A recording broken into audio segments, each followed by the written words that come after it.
Magandang araw sa iyo. Handa ka na ba? Pag-usapan natin ngayon ang ilang mahalagang konsepto mula sa The Unwavering Compass. Ang misyon natin dito, tulungan kang maintindihan kung paano ba mananatiling nakatutok, nagkaisa at sumusunod sa espiritu. Yung team mo, ministeryo o kahit pamilya mo. Lalo na ngayon, grabe ang distractions, di ba? Oo nga, ang daming ingay. Naisip mo na ba, paano kung yung pinakamalaking banta pala sa inyo, hindi yung mga nasa labas, kundi yung parang tahimik na pag-anod, yung drift na galing mismo sa loob? Sige, himayin natin to. Okay, game. Ano ba talaga itong mission drift? Ito yung dahan-dahang paglayo. Hindi siya biglaan eh.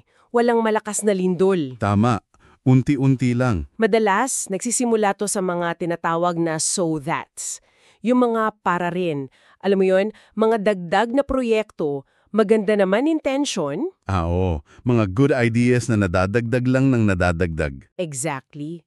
Tapos, hindi mo na namamalayan ang dami nyo ng ginagawa, nalulunod na kayo. Hindi na malinaw kung ano ba talaga yung pinaka-importante. Tapos yung dating malinaw na bakit, yung purpose, napapalitan na lang ng puro ano ang ginagawa, puro activities. Yun nga. At yun yung delikado. Kasi baka nga busy yung team, mukhang productive pa nga kung titignan mo yung ibang metrics, di ba? Oo, parang may checklist na nache-checkan. Pero hindi na pala kayo papunta dun sa original na direksyon. Yung nakakatawa o nakakalungkot dito, madalas huli na bago mapansin. Grabe. Para kang barko, umaandar pa rin, may hangin pa. Pero oo, palayo na pala sa port of call. Hindi siya yung biglang lulubog, pero yung tahimik na pag-anod lang. Totoo, para kang, alam mo yon, nagtimpla ng kape, matapang sa umpisa, pero dinagdagan mo ng creamer, asukal, flavor, hanggang sa hindi mo na malasahan yung kapeng mismo, yung tapang niya.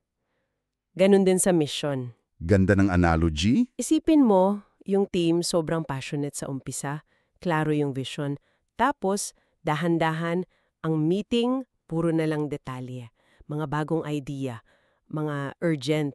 Yung mga firefighting na tinatawag. Oo, nawawala yung apoy ng bakit. Napapalitan ng pagiging busy lang. Yun yung curse of the so that's. Hi, relate much siguro yung iba? Pero, teka, may lunas naman daw. Para maiwasan tong drift, may tatlong parang poste, tatlong pundasyon mula sa Christian perspective. Okay. Ano yung mga yon? Una, matibay na focus o telos. Pangalawa, malalim na pagkakaisa, koinonia. At pangatlo, pagsunod sa gabay ng espiritu. Parang ito yung kumpas na hindi natitinag. Okay. Unahin natin yung focus, yung telos. Sige. Hindi lang to basta concentration Yung telos, salitang Griego yan Ang ibig sabihin, yung pinakadulo, yung ultimate purpose. Ang kaibahan nito, sa karaniwang mission statement lang. Ano nga ba? Ang telos dito nakaangkla hindi lang sa magandang idea, nakaangkla sa utos ng Diyos kay Jesus, di ba? Alam niya bakit siya sinugo. Luke 4:43. O si Paul, takbo lang siya sa isang goal, Philippians 3. Oo nga. So, ang telos na to umiikot sa dalawang dakilang utos. Love God, love neighbor. Yun yung puso, Matthew 22. Tsaka sa Great Commission, make disciples. Yun yung marching orders, Matthew 28.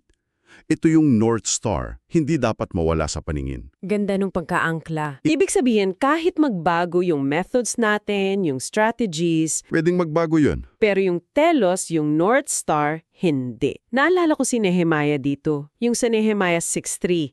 Ginugulo siya, pinapababa sa pader. Oo, yung mga kalaban niya. Sabi niya, hindi pwede. Gumagawa ako ng dakilang gawain. Minsan talaga kailangan natin ng holy no. Yung banal na pagtanggi. Kahit maganda yung offer kung lilihis ka, no. Tama, kailangan ng discernment yan. So yun yung focus. Pangalawa, pagkakaisa. Koinonia. Pero importante to, hindi to uniformity. Hindi pagkakapareho-pareho. Hindi parang factory. Ang koinonia, gawa to ng espiritu Yung iba't ibang parte ng katawan, iba-iba gifts, iba-iba personality, nagtutulungan para sa buo. 1 Corinthians 12, Ephesians 4. Parang orkestra?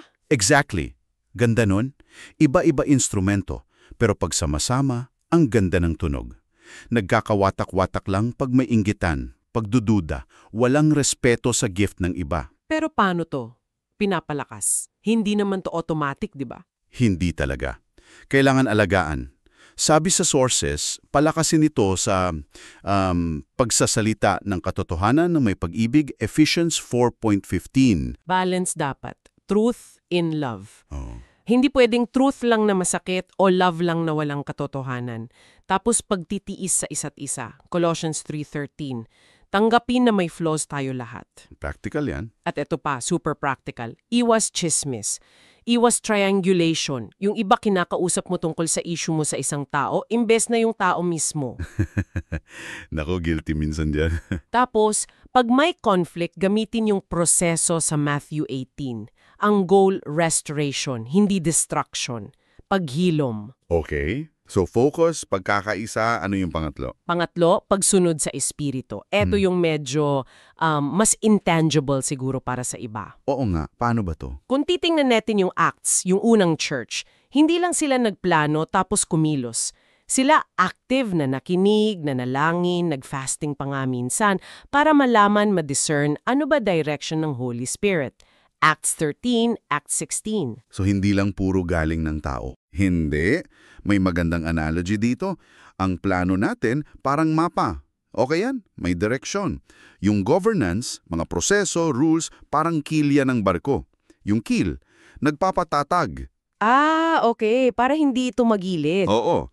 At yung gabay ng espiritu, yun yung hangin sa layag. Kailangan balance tong tatlo. Mapa at kilya lang, walang hangin. Di aandar. Stuck ka lang. Puro hangin, walang kilya, ay tutumba ka sa unang malakas na ihip. Kailangan lahat. Okay, dito nagiging interesting. Kasi hindi pala to anti-strategy, hindi anti-plano. Hindi talaga. Ito ay paggawa ng plano at strategy na, handa mag-adjust, handa sumunod kung iba pala ang gusto ng espiritu. Yun, parang sayaw. Alam mo yung steps, pero alert ka sa lead ng partner mo, which is the spirit. Kailangan ng humility dito. Flexibility. Okay. Sige.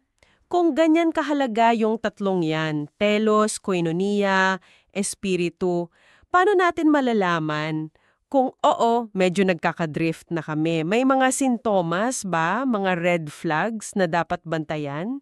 Meron. At marami-rami din, pero siguro pangkatin natin. May mga sintomas na ang focus nasa paggawa na lang. Sobrang busy. Yung activity trap. Oo, isa dyan yung tyranny of the urgent. Yung bang nauubos oras at energy sa mga bagay na maingay ngayon, pero hindi naman talaga core sa mission. Laging nagpapatay ng sunog. Nako, ang daling mahulog dyan, no? Ang daming demands eh. Ano pa? Meron ding sintomas na related sa sinusukat natin. Yung metrics mania. Sobrang focus sa numbers na madanging bilangin. Attendance, budget, dami ng events. Yung mga quantifiable. Yes. Pero nakakalimutan nating tingnan o sukatin o kahit pag-usapan man lang yung mga mas importante pero mas mahirap i-measure. Yung transformation ba? Yung bunga ng espiritu, Galatians 5. Paglago sa faith, hope, love? Mas malalim yun. Tapos, siguro may kinalaman din sa takot? Ay oo, malala yan. Yung fear-based leadership. Pag yung mga desisyon hindi na galing sa faith, kundi sa takot. Takot magkamali, takot mapulaan, takot magkulang. Parang yung 10 spies sa Israel? Exactly. Puro higante nakita, hindi yung pangako. Numbers 13 to 14. Pagtakot ang driver, sure ball maliligaw. Para ma-check, may simpleng drift check daw na pwedeng itanong regularly. Ano yun? Una, align pa ba tayo sa Great Commandment and Great Commission? Pangalawa, kaninong bunga lumalago, sa atin lang ba o sa kaharian? Pangatlo, at ito crucial, ano ang itinigil natin? Ang nabinitawan natin para dito? Kasi kung puro dagdag lang. Baka nagdagdag ka lang ng clutter, hindi ka nag-prioritize. Okay, ang linaw ng mga pundasyon, tapos may mga warning signs. Eto na yung, so what? Paano to isa sa buhay araw-araw? Any practical tips mula sa sources? Meron naman, at hindi naman kailangang sobrang komplikado. Isa, maganda yung idea ng team rule of life. Parang kasunduan lang ng team. 1 page lang. Ano laman nun? Mga simpleng commitments, example, 2-minute silence bago mag-meeting, respeto sa sabat, iwas chismis, gamitin Matthew 18 sa conflict, pray for each other, mga ganon, para may shared habits. Nice. Parang anchor din. Nabanggit mo meetings kanina. Oo, pwede rin daw gumamit ng meeting liturgy. Hindi para maging churchy, kundi para maging intentional. Simpleng ritual lang sa simula. Like ano? Sandaling tahimik, maikling scripture, pasasalamat, review ng agenda na naka-align sa mission. Tapos baka isang tanong, may pinapahinto ba, pinapasimulan, o pinapahintay ang espiritu sa atin ngayon?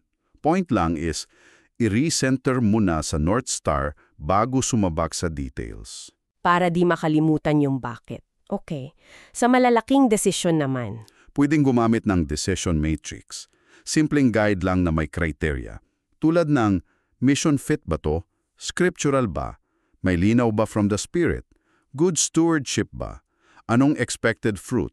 Para hindi bara-bara ang desisyon. May nabanggit din sa outline natin na trellis and the vine. Ano yun? Oo. Galing John 15, ganda niyan. Yung organization, yung mga structure, proseso, yan yung trellis, yung balag.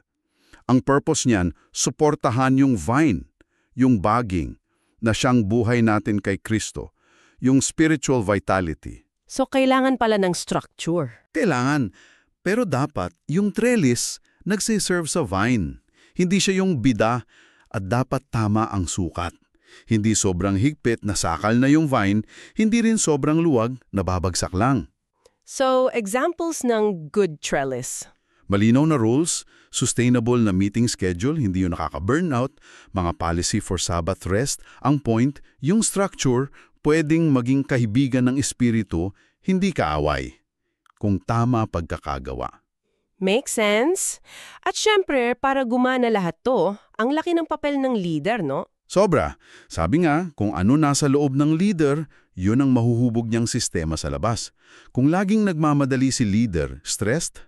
Ganon din culture ng team. Malamang. Kaya importante yung leader checkpoints. Ano yung mga yon? Checklist ba to? Mga tanong sa sarili, like, nasusunod ko ba Sabbath rest? May marging bang schedule ko o siksik lahat? May community ba ako na pwedeng kumausap sa akin ng totoo, kahit masakit? May tapang ba akong magsalita ng truth in love? Yung health ng leader grabe impact sa team. Ito siguro yung pasok ng resilience at pag-asa. Eksakto.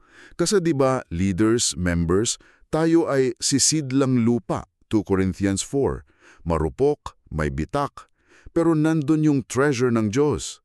Para ipakita, power niya to, hindi atin. So paano magiging matatag kung marupok? Parang contradiction. Paradoxically, sa pag-amin ng kahinaan at pagdepende sa Diyos, doon tayo nagiging anti-fragile. Hindi lang tayo tumitibay sa hirap, lumalago pa tayo dahil doon. At yung pag-asa dito, hindi lang wishful thinking, ito'y resurrection realism. Yung paniniwalang kayang gumawa ng Diyos ng bago kahit sa patay ng sitwasyon. Wow, deep yun.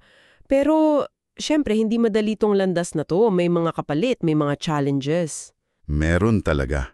Asahan mo, siguro mas konting ang vanity projects, yung pang-display lang. Baka mas mabagal minsan ang desisyon kasi kailangan ng tunay na koinonia at discernment. Hindi lang basta top-down. Oo. Tsaka kailangan harapin yung mahirap na usapan at matutong magsabi ng holy no na baka may ma-disappoint. May cost talaga.